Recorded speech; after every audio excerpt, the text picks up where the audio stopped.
After finding something good about the most evil characters, it's time to do the opposite. Finding questionable things done by fiction's purest good.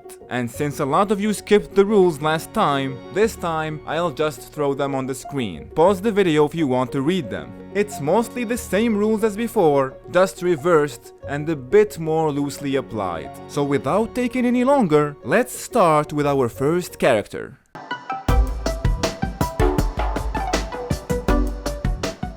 Goku is not pure good, and that's even though I don't agree with the usual takes people throw around, like how starting the Tournament of Power somehow makes him evil, because how was he supposed to know that suggesting a fun tournament where he gets to fight strong opponents would end up putting the fate of the entire universe on the line? That's on Zeno, not Goku. And I also don't really buy the popular Goku is a bad father argument either. If you consider the fact that he grew up alone in the woods with no real family or guidance, Goku's actually a decent father. He just show it in a different way, a Saiyan way. But still, Goku is not a purely good character. He has always been morally gray. He can be selfish, careless, and that's led to serious consequences. And while he often feels bad afterwards, he rarely ever tries to improve. And on top of that, he tends to get arrogant and overconfident every time he reaches a new level of power, which usually doesn't end well for anyone. So I was gonna choose Gohan.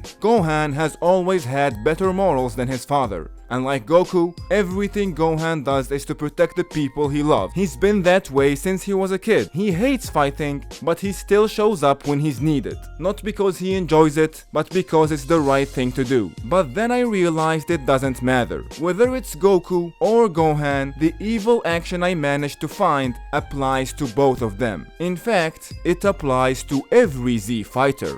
The most important resource in the entire Dragon Ball universe is Ki. Every planet, every species, and every universe uses it in their own way to improve their lives. Except one place, Earth. On Earth, barely anyone even knows Ki exists. Why? Because our so-called heroes refuse to teach it. You go to Namek or any other planet we've seen on the show, and even the kids know how to control Ki. They teach it to each other. It's normal. But on Earth, only a small group of fighters use it, and they keep it to themselves and their friends. Ki could help regular people defend themselves. It could heal injuries. It could improve lives. But the Z fighters never bother sharing it. Not only that, they are actively trying to hide it. And don't tell me that it's because it will cause chaos on Earth. Like I said, we have seen tons of planets with populations that masters Ki, and they are doing just fine. And if you think that's a ridiculous take, what if I told you that Toriyama himself kind of agrees with me?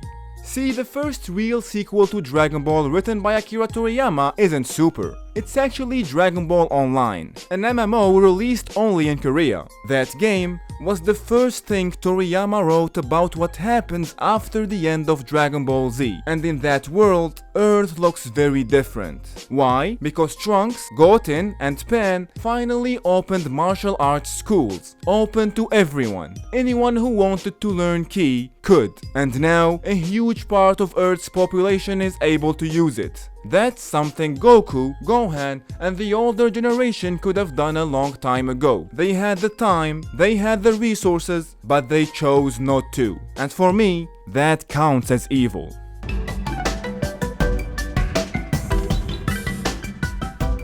Even though Superman is usually portrayed as a pure good character, for some reason, the idea of him turning evil is extremely popular. There are tons of stories where Superman becomes Earth's greatest threat instead of Earth's greatest hero, and fans seem to love it. Writers always find a way to make it not his fault. Maybe he's being mind-controlled, manipulated, or tricked. That way, it still fits with the idea of Superman being a fundamentally good person who just got lost. But there is one story where Superman chooses evil on purpose. In Injustice, Gods Among Us, the Joker tricks Superman into killing Lois Lane and their unborn child, and Superman just snaps. He kills the Joker and decides that human freedom is too dangerous to be left unchecked. He declares himself Earth's ruler and enforces peace through tyranny. He says he's protecting the world from itself, but in reality, he's just consumed by grief, anger, and the need for control. That would have been my pick for Superman's evil moment, if it were canon. But since Injustice takes place in an alternate universe, I wanted to find something from the main timeline. And honestly, I think I found something even better. Earth would probably be better off if Superman never existed. And here is why. Superman is so powerful and famous that he attracts cosmic-level threats. Villains like Brainiac, General Zod, Doomsday, and Darkseid don't care about Earth. They only target the planet because Superman lives there. His very existence paints a giant bullseye on the planet. You might say that's not his fault. Earth is his home. What is he supposed to do? Well, he could have done what his longtime internet rival Goku did when faced with the same problem. After the Cell Saga in Dragon Ball Z, Goku realized something important. The androids that nearly destroyed the planet, they were created just to kill him.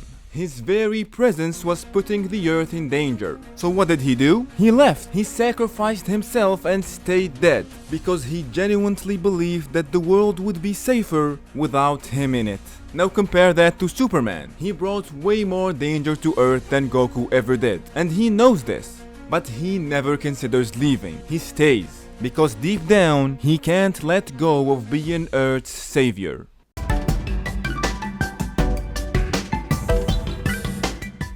The obvious choice for Midoriya's evil action would be his Dark Deku vigilante era, but honestly, I don't think that works. His intentions were genuinely good. He truly believed it's the only way. And even though it led to some bad outcomes, he was clearly physically and emotionally broken. It wasn't selfish, so I can't pick that. Especially when there is something way worse that nobody seems to talk about. Midoriya Izuku is probably the only shonen hero who completely fails to fix his world. And not even that, he doesn't even try, even though he clearly could. Let me explain. All throughout My Hero Academia, it's shown that the real problem isn't All for One or Shigaraki. It's not the villains, it's the hero system itself. The world they live in is fundamentally flawed. It's a system that discriminates based on quirks, that turns people into outcasts, that pushes almost every major villain into becoming what they are. That's the real enemy. It's not a person, it's a broken system. And by the end of the story, Deku knows this. He knows how flawed it all is. He has been through enough to see it. He inherited One for All, he's the main character, and more than anyone else, he is in a position to actually change things. But he doesn't. He doesn't fail, he just never actually tries. He defeats the main two villains, and then he kinda calls it a day, like that was his job. Even though his true job was actually to fix the hero society. It's true that he and his friends make small efforts on a personal level, but they never actually try to challenge the system. They patch it up, they don't try to rebuild it. I believe that even with all the growth he gone through, Deku is still just a fanboy. He idolizes the system too much, so instead of changing it, he clings to it. He protects the status quo even though he knows it's broken. And yeah, I know I'm being hard on him. In reality, it's not really Deku's fault, it's the author's. The story kind of fumbles his arc at the finish line. It sets him up to be a revolutionary and then makes him just another cog in the system.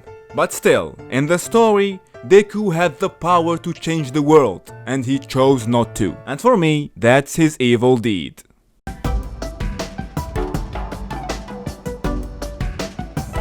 Peter Parker has had a lot of versions and iterations over the years, but in this video, we are focusing on the main timeline Spider-Man. the amazing Spider-Man from Earth 616. The obvious place to start would of course be him letting the burglar go, the one who ends up killing Uncle Ben. But I'm letting that one slide. He wasn't Spider-Man yet, he hadn't fully grown into his hero persona. There is another moment though, one that I find really interesting, and it happens during the Superior Spider-Man run, one of my favorite stories. That's when Otto Octavius takes over Peter Parker's body, and surprisingly, he becomes a more efficient hero. At one point, Otto, still in Peter's body, is about to save a young girl's life by performing emergency brain surgery. But Peter's ghost, who somehow is still lingering inside his own mind, tries to stop him, and he keeps moving his hands, preventing him to work properly. Why? Because he doesn't trust Otto. He's obsessed with defeating him and reclaiming his body.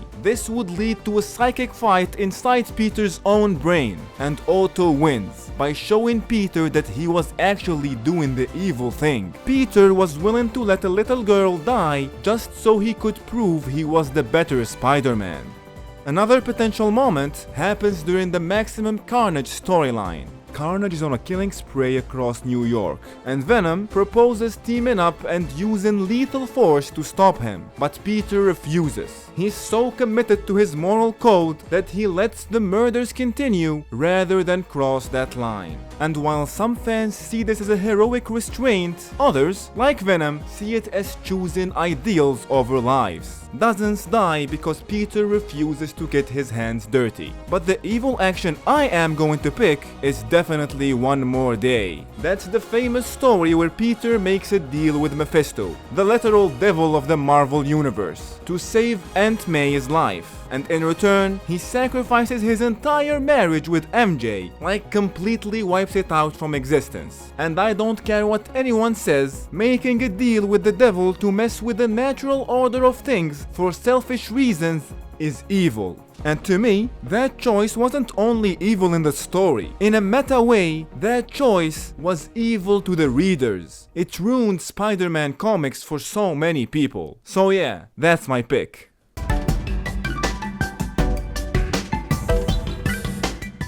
Mario is a simple character, and that makes it easy to paint him as pure good. But his worst action is just as simple. He treats his brother like shit. Let's start with the most famous example, Mario Power Tennis. Luigi wins a match. Mario pretends to be happy for him, and then he steps on his foot for a laugh. Then there is the ending of New Super Mario Bros. Wii. Luigi tries to be the best wingman. He holds the door open so Mario and Peach can walk out together like the heroes they are. And how does Mario thank him? He walks right past him, leaving Luigi flat on the ground, literally ignored and stepped over. Over and over again, Luigi tries to be a good brother and a good hero. He is just as kind, just as brave, and honestly, sometimes more relatable than Mario. But Mario treats him like a sidekick. Like his job is to boost Mario's spotlight, to be the guy who stands next to the real hero and claps. And honestly, I think it's pretty evil. Not in a Bowser destroying kingdoms kind of way, but in a selfish, dismissive, you don't matter unless you are helping me kind of way. Luigi deserves better.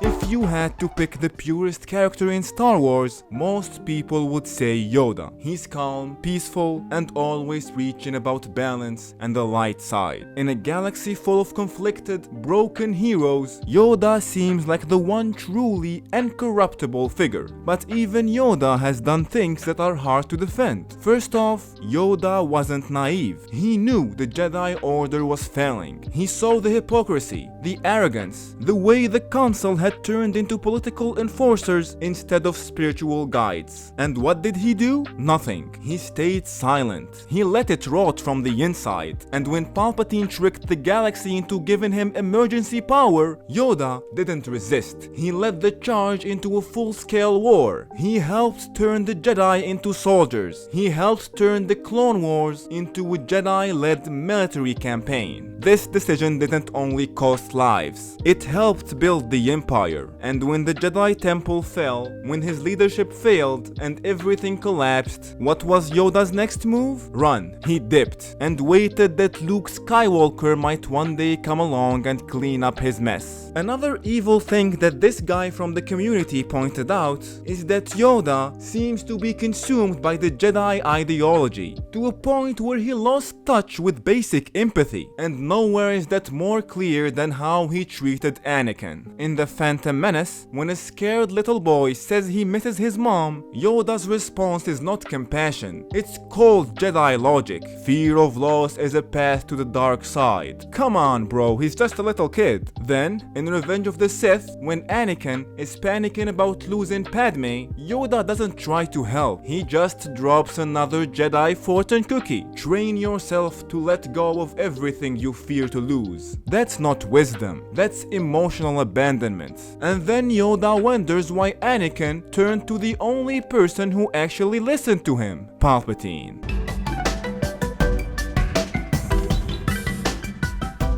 Optimus Prime is supposed to represent everything good about sentient life. He's a noble leader and he genuinely wants peace. But there is a lot about Optimus that's kind of evil. First off, unlike most pure good characters, Optimus has no problem with killing. Yes, other heroes on this list have taken lives, but it's always a huge deal. There is always a moral conflict and some kind of dilemma. But Optimus, he's merciless. He kills without hesitation. He brutally executes his enemies, often with zero remorse. And it's not only about self-defense either. It feels like he's obsessed with destruction. He shows a relentless drive to annihilate Decepticons, sometimes even using excessive violence and endangering innocent lives, especially humans caught in the crossfire. In fact, he's a bit like Superman in that sense. Just by existing on Earth, Optimus brings danger to it. Decepticons follow him. Alien wars follow him. And suddenly, a peaceful planet becomes a battlefield, just because he's here. I know that some fans consider the Unicorn trilogy to be the better canon of Transformers. I would have loved to cover it in this video, but I haven't seen them. So I'm leaving that part for you in the comments.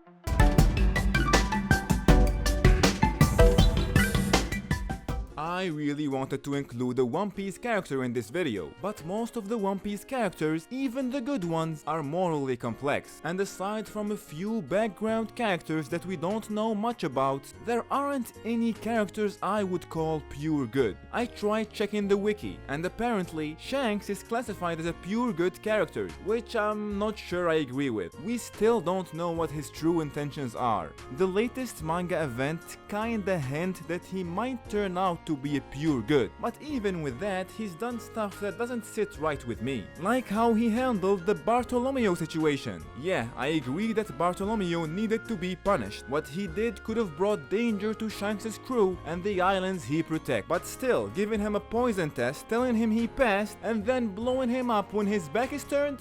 I don't know if that's what a pure good character would do. So until we know more, I wouldn't call Shanks pure good. But after thinking about it, I did find one Piece character that everybody seems to forget about and that probably fits the pure good label more than anyone else, and that's Kobe. Kobe has a strong moral compass.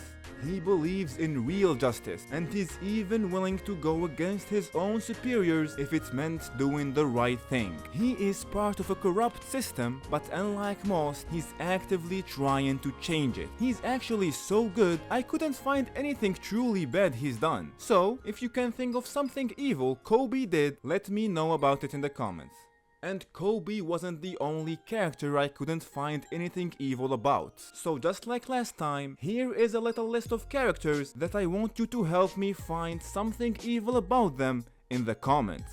Samurai Jack, Aang, Poe, any of the Disney princesses, Tails, and of course, Tanjiro. I still remember watching Demon Slayer and actually getting annoyed at how good Tanjiro is, so I'd love it if someone found me something even slightly messed up that he has done. I really enjoyed reading all your theories and arguments in the last video, so please do the same for this one. Your comments and your engagements are the best part of making these videos. And before I go, here is one last challenge.